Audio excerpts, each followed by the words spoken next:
Today, we're joined by the incredible Matthew Macnabb. You might recognise Matthew from his time on Love Island and Dancing with the Stars. But beyond reality TV, Matthew is a passionate advocate for fitness, mental health, and personal growth. He's now an entrepreneur, helping others improve their lives through his lifestyle and well-being app, LifeSet. We're excited to dive into this journey and to hear about what drives him to push himself and others out of their comfort zones. Matt, I saw recently on a post that you put up on Instagram about getting out of your comfort zone, and you mentioned that you like to do this. You regularly like to step out of your comfort zone. Like, what's the hardest thing you've done, and how did it change you? Oh, I would say definitely my fear of heights is the biggest thing. Like, I'm probably like a lot of people can like feel the same about this here because heights is really common fear. But I was terrified of heights, and I don't know where it was or what the reason for this theory came along, but probably around when I was 21, 22. You know what it was? It was from Stoic. I kind of was like bored in a job, and I was like just doing Excel sheets all day long. So I would like Fun. be on YouTube or I'd be reading stuff, and then I read about Stoicism, and I think it was like the other side of fear is freedom or something like that there, or like face your fears. And I was like, I wonder how real this actually is. So then I started to like think about it, and I went into it and I started to do mini fears. And then I suppose like even just talking to girls or whatever and that sort of thing, where it's like you feel like a bit of pressure. Like, and I started, once I did it, then I was like, I felt kind of good, in doing that. I feel good about that. And I kept on doing it. And I suppose that's when I kind of committed to it with heights. It was probably by accident, the heights one, because we were out like this, when we were in San Diego, you're doing like lovely, like, hikes out in nature and stuff, and there's like water pools at the end of them and stuff. So we would go out, and there was like a cliff jump.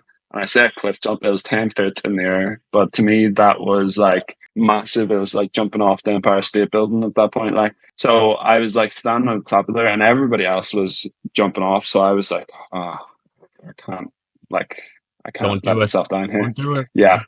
So my heart like pulsing, and jumped off it, and then the like feeling of like accomplishment of that was amazing. It was like that whole self improvement thing that we were talking about earlier. That feeling of like going and doing that habit, and then feeling good about it, eventually achieving that goal and stuff. That sort of thing. Whereas like it was just all in one. Where it was like a rush of like you felt amazing all at once. So then I was like, right, I actually want to try and commit to like properly overcoming this fear of heights. So then we went away to Sedona, which is like in Arizona. Oh, It's a love massive it. nature park.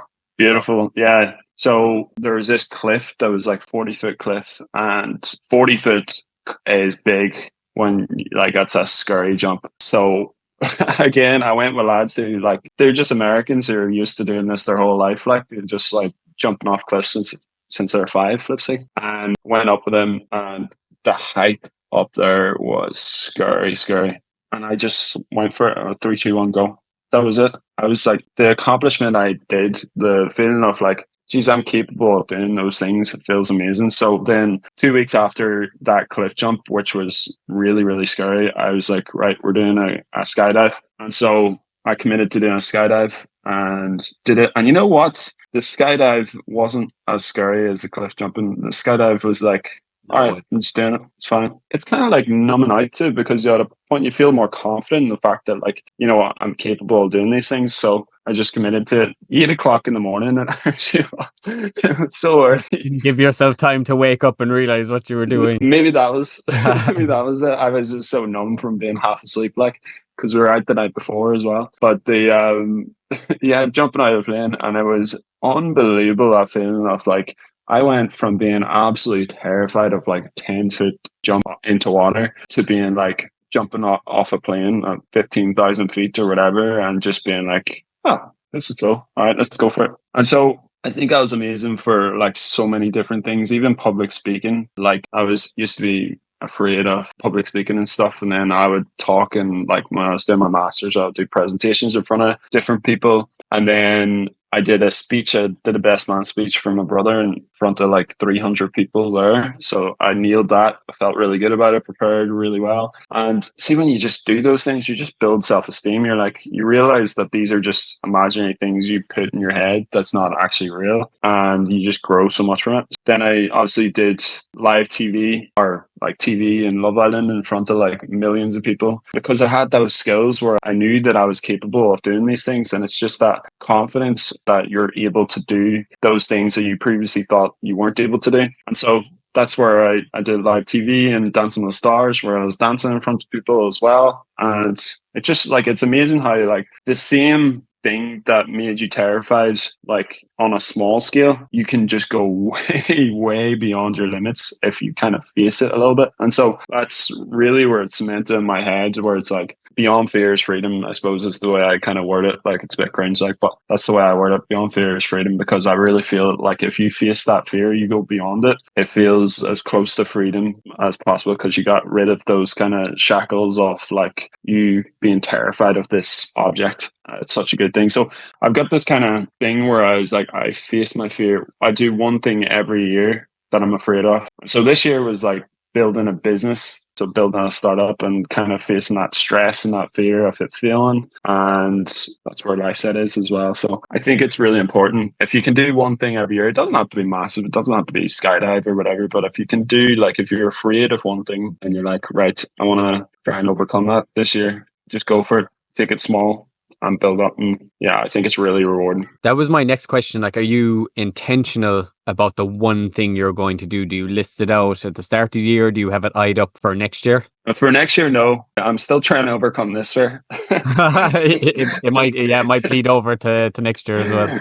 Yeah, I feel like I'll bleed over for 5 years or something. But no, I probably haven't thought about next year's, but I don't actually know, because the main few things that I was afraid of were public speaking and heights. Obviously, with life set, it's that fear of failure as well. So I have to think about it. I'll do a little journaling session towards the end of the year to think about what I want to do next year. Because when you think about it, facing your fears is just going for things that you thought were kind of impossible to you, and it's kind of like living life to the edge, not to the edge, but like you're going beyond what you thought was you were capable of. And so that's like properly like pushing yourself to live and properly pushing yourself towards more exciting things. Skydiving is one of the most amazing things, most exciting things, like jumping out of a plane. All those things were because of that fear. They weren't because of like something that was terrible. Like, I'm absolutely terrified of small spaces.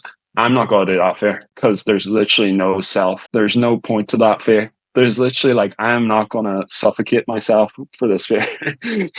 Maybe that should be it. But yeah, that's kind of my thought process. Is like, these fears, like public speaking, like fear of heights and all, are things which are actually really exciting things to do. They're actually really fun things to do. If you push yourself, it's just because it's kind of scary that you feel that, like, Yeah, we almost build it up. I hesitate to say like it's not real, because like in your mind it is most definitely real. Like, I'm imagining what you're doing there. Like, I also have a fear of heights, and at the moment I'm like, oh, not a hope. Like, skydiving, like, no way. It is scary, but in a way we do build up things a little bit more. And like you said, I think when we get through, and you don't have to start off big, you don't have to do, oh, I'm going to skydive because I do have a fear of heights as well. It can be a smaller goal to build that, like you said, self-esteem. And I think that's what it's all about. There's something liberating in what you're saying, and there's something actually that augments as well, right? Is you did one goal and now you're like, oh, like, I can do that. So let's try this goal now with public speaking. We'll aim a little higher. And then I'm like definitely curious about, let's try, like, I don't mind being in the public eye on TV as well.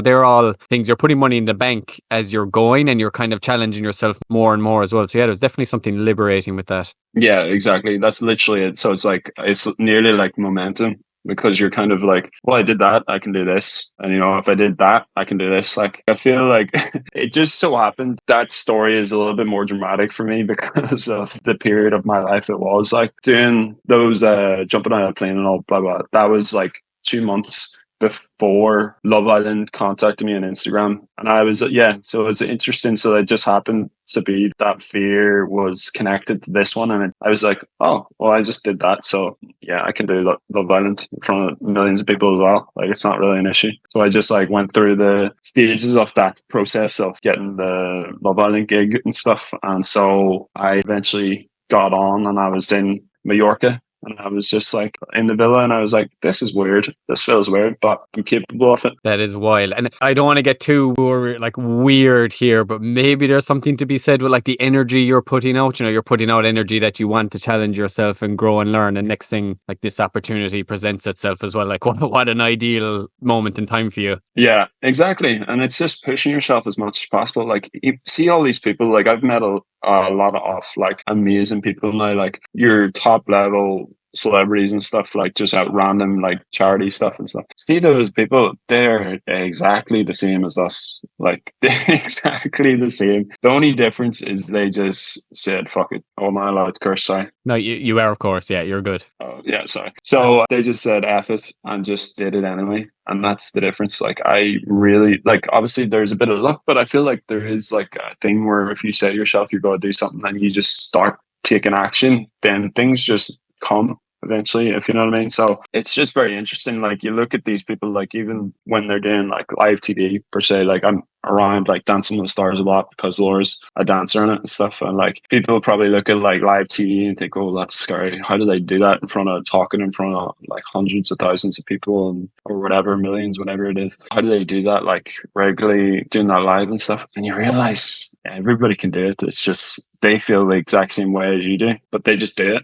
And I think that's kind of the ethos behind anything. It's like you feel that fear and you go beyond it, because that's where the good stuff is. Yeah, it's such a mindset shift. Yeah, absolutely.